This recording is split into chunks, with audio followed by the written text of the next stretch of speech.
Muchas gracias. Saludamos a asesor,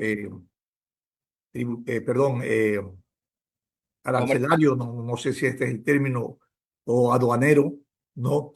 Ricardo Valero. Le damos la bienvenida, Ricardo. Gusto en verlo y saludar. Muchas gracias, Stanley. Buenos días a toda la audiencia del Radio Atalaya. Para analizar el día de hoy con usted, Ricardo, por su experiencia, ¿cuáles son los impactos y desafíos y oportunidades que se ponen en el escenario respecto a esta guerra comercial, ¿no es cierto?, arancelaria que impulsa Estados Unidos? ¿Podemos ver en esto una oportunidad o habría que repensar la política comercial de nuestro país? Buenos días y bienvenido. Bueno, Stanley, sí, partiendo de lo que estábamos experimentando con respecto a las medidas proteccionistas con el gobierno de Trump de Estados Unidos, esto es un análisis muy profundo que tomaría bastante tiempo revisarlo, pero va en función simplemente de algo lógico, es de que Estados Unidos está perdiendo fortalecimiento industrial. No tanto es por un déficit comercial que muy bien se dice en muchos espacios, sino más bien porque él cometió error en la década de los 80 enviar su mano de obra a China y dándole la oportunidad a que China se fortalezca industrialmente, tratando de adquirir conocimientos ya de la industria de Estados Unidos. Pero frente a esta guerra comercial que estamos enfrentando, sabiendo ya que ahora China lidera los espacios del sector tecnológico, industrial, automovilístico, lo que quiere hacer finalmente el gobierno de Estados Unidos es aplicar las medidas que inicialmente lo hizo el país de Estados Unidos cuando se independizó. Recordemos que George Washington con su Su exsecretario secretario. Hamilton aplicó medidas proteccionistas frente a las importaciones que recibían desde Inglaterra, desde Gran Bretaña. Entonces, no solo Hoy, lo ha hecho, hoy lo está recapitulando Trump, ¿no? No solamente proteccionismo, sino unido a un nacionalismo que está reivindicando. por Él supuesto, dice que esta es una fórmula muy explosiva en términos de a ver a largo o a corto plazo cómo reaccionan los mercados globales en esta situación. Y usted ha planteado, escuché una entrevista, que el problema no es una guerra comercial, no es una guerra solamente arancelaria, sino una recomposición geopolítica del comercio internacional o del mercado internacional. ¿Cómo se expresaría eso? sí, finalmente los que toman las decisiones en el tablero geopolítico mundial son los que pueden manejar el comercio mundial. Recordemos que en Gran Bretaña en el siglo XVI, pues bueno, bueno, en el siglo XVI España y Portugal eran los que denominaban el comercio marítimo. Siglo XVIII y XIX fue Gran Bretaña, después vino Estados Unidos. Entonces, viendo desde ese contexto, lo que están buscando los estados-nación potencia es poder tener una fortalecimiento industrial que le permita negociar los diferentes tipos de bienes. Y Estados Unidos lo que está haciendo no es algo de una autografía personal, también lo han hecho muchos estados-nación, lo ha hecho Alemania, lo ha hecho Francia, lo ha hecho España, lo ha hecho Japón, lo ha hecho Corea del Sur.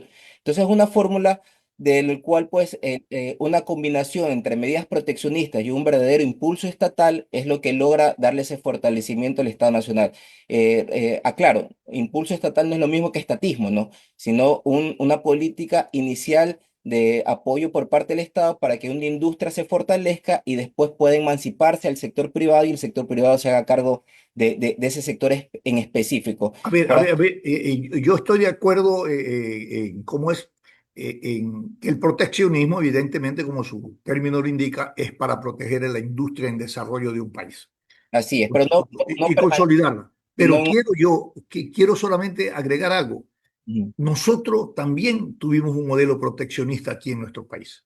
¿Y cuáles fueron las consecuencias? Así, Proteccionismo por proteccionismo, sin verificar si el proteccionismo impulsó el desarrollo, incrementó y dio valor agregado a estas industrias, debería ser el resultado.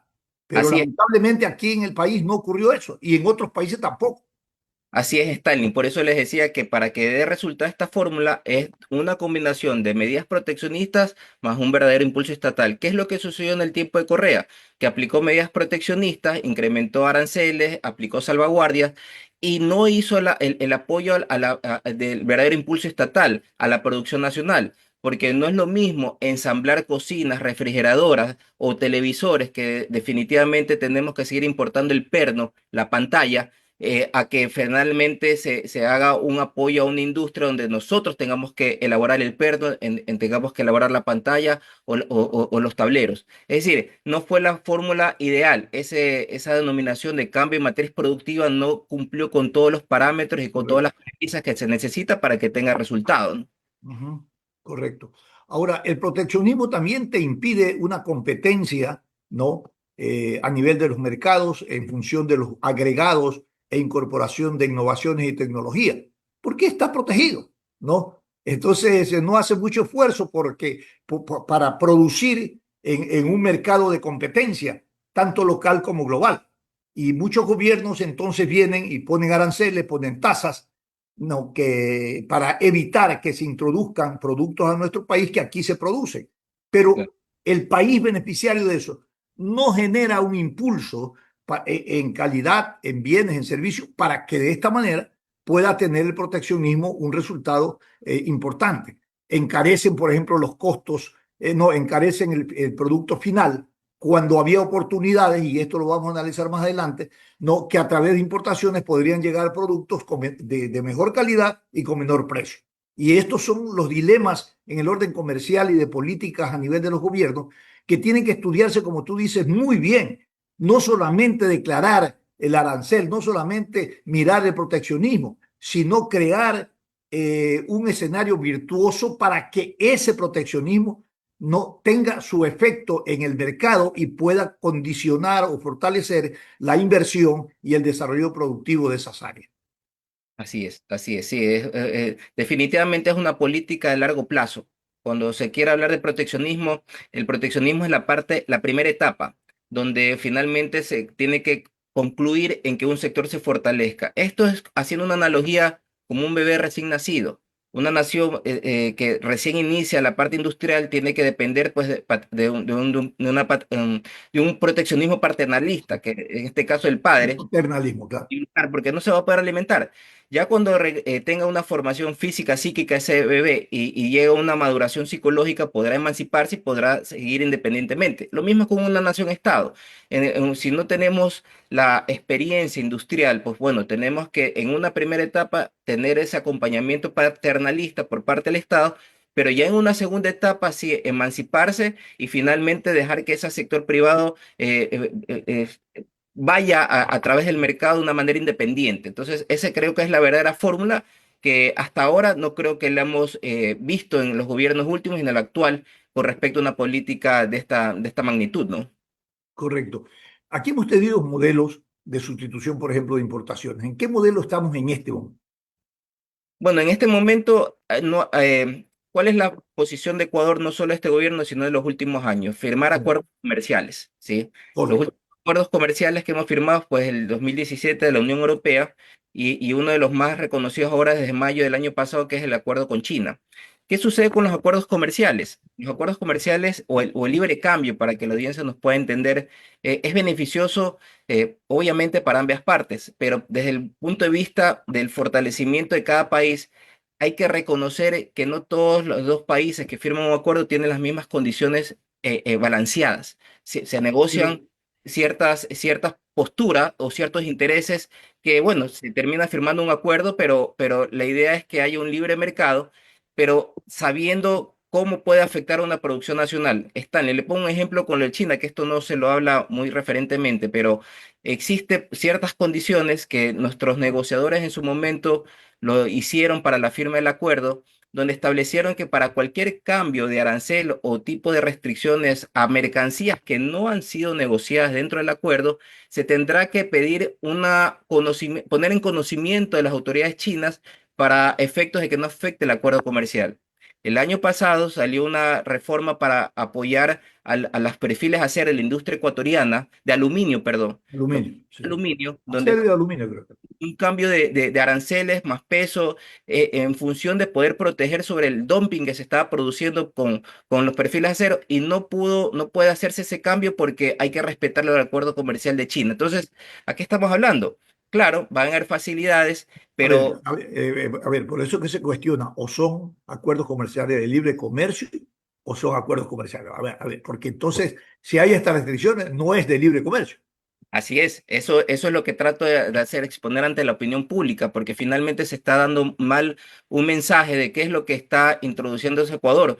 Ahora con lo del courier, que es un tema que lo tenemos candente, finalmente también hay una cláusula que establece que todos los paquetes de por este régimen en courier no podrán aplicársele un arancel adicional. Entonces, se le aplicará la tasa del arancel de $20 a partir del lunes 16. Bueno, habrá que ver. Es decir, no debería aplicar. Entonces, las condiciones son distintas en un acuerdo comercial. Pero volviendo a la pregunta, ¿cuál es la política actualmente? Bueno, la política es el libre mercado, tratar de buscar que exista pues un comercio internacional que permita pues que nuestra balanza comercial siga creciendo, pero habría que ver cómo nosotros también a esa fórmula complementamos que el gobierno aplique políticas de largo plazo a ciertos sectores que finalmente necesitan pues de una seguridad jurídica para poder invertir y no solo pensar el día de mañana, que eso es lo que hemos estado experimentando en los últimos años, nos cambia normativa de legislación, de administraciones de turno, y eso hace que siempre se vuelva foja ceros para todos los sectores que están involucrados en el comercio internacional, ¿no? Claro, se plantea que el país históricamente no ha dejado de ser en su modelo, en el orden comercial, un país de exportación de materia prima para recibirlas con valor agregado elaborado y en la penetración en el mercado. Estos modelos tienen que evolucionar posiblemente en incorporar valores agregados a lo que exportamos para efecto de tener un nivel de competitividad mayor, ¿no? Y posiblemente un mejoramiento, no solamente en la calidad del producto, sino en el precio en el mercado internacional. Claro, ejemplo principal, Stanley, nuestro Sí. petróleo. ¿Por qué tenemos Esto, lógico, que exportar nuestro petróleo en crudo y nosotros importar después el combustible? Aplicar impresionante. una política sobre ese tipo de commodity para que nosotros seamos a futuro los que tengamos que procesar ese tipo de commodity en ciertos sectores como la petroquímica, por ejemplo, y hacernos expertos en la petroquímica.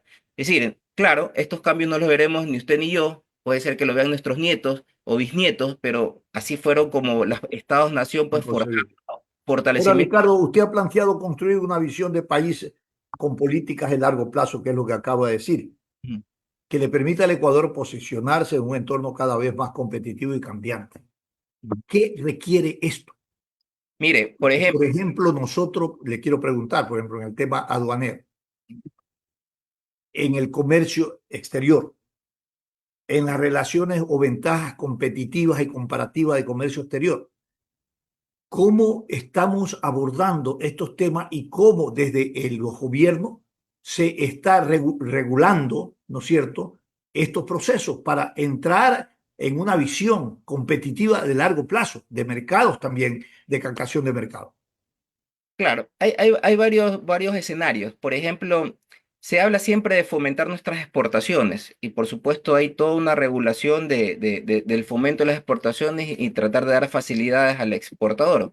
Pero en la práctica, en la realidad, no es tanto así, porque vivimos atravesamos una época de inseguridad con respecto a los tráficos ilícitos de estupefacientes, donde existen GBOs que ya están instaurados en los principales puertos marítimos del país. ¿Qué sucede con un exportador? Un exportador puede tener toda la buena voluntad de exportar su producto, pero se tendrá que dar cuenta que en el momento en que quiere sacar cálculos de su costo final para la venta en el exterior, tendrá que considerar contratar pues custodia armada para poder trasladar su producto a los puertos, contratar a candados satelitales, tendrá que ver cómo se blinda con certificaciones de calidad, con certificaciones de inspecciones. Todo eso son costos adicionales al producto.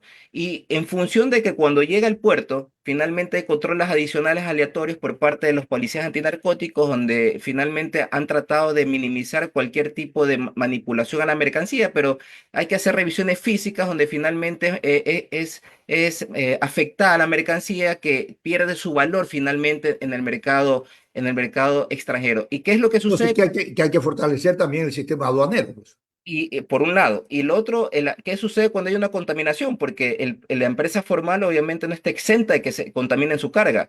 Tendrá que ese exportador, por la consideración de delito flagrante, que es la detención de este tipo de contaminación, tendrá que enfrentar un proceso legal durante meses, gastar en costos legales, su reputación y su trayectoria se debilita. Entonces, ¿qué finalmente va a hacer ese exportador? Y dice, prefiero vender en el mercado local y no exportar porque se me hace muy complicado. Entonces, en la práctica, lo que verdaderamente sucede es un desincentivo, un desánimo, una desaceleración de las exportaciones, aún habiendo las facilidades por parte del Estado para que los exportadores puedan exportar. Entonces, hay una realidad latente de la inseguridad que hay que ver cómo tratamos estos temas en particular, porque finalmente no se cumple como debería, ¿no? El tema de seguridad no solo son para el tema de lo que estamos viviendo actualmente, los sicariatos, etcétera, sino también para el comercio internacional de nuestras. La contaminación, claro, de los contenedores.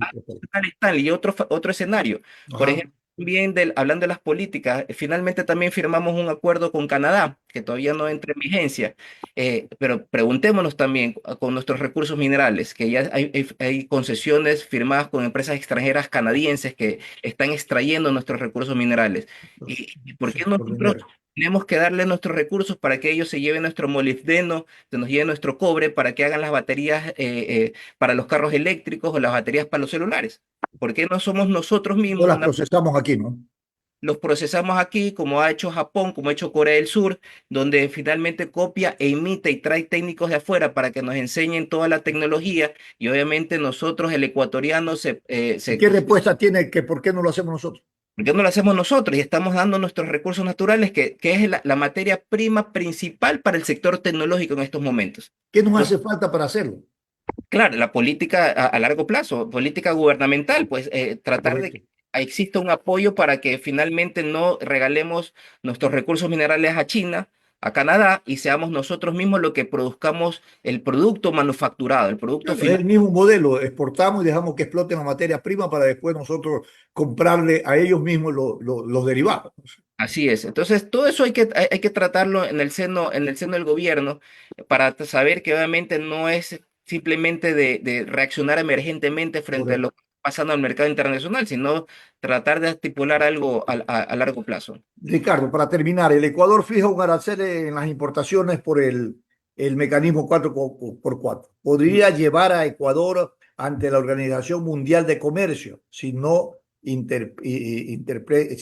la China interpreta esto como una vulnerabilidad al Tratado de Libre Comercio, del Tratado de Comercio que ha firmado? Sí, podrían iniciarse acciones legales internacionales, pero antes de eso hagamos una reseña histórica. ¿Qué es el courier? El courier finalmente, la etimología de la palabra courier viene de currere, de una palabra latín que significa correr. Correo, pero no tenemos el correo aquí por el Ecuador. Y claro, el régimen es la mensajería acelerada. Hay En empresas que se serio. dedican a hacer mensajería acelerada con una finalidad, un propósito, por una emergencia, porque son documentos, por algo personal. Pero Correcto. lamentablemente los ecuatorianos, y esto tengo que hacerlo muy sensatamente, por nuestra idiosincrasia hemos utilizado estas modalidades que son beneficios para el consumo personal que utilizarlos para fines comerciales. Entonces, de verdaderamente este régimen está distorsionado y de hecho también apoyado también por el gobierno anterior, donde hicieron unas reformas a las categorías, donde Sí, sí, aumentaron de pesos de 50 pasaron a eso 100, sí. de 2.500 a 5.000.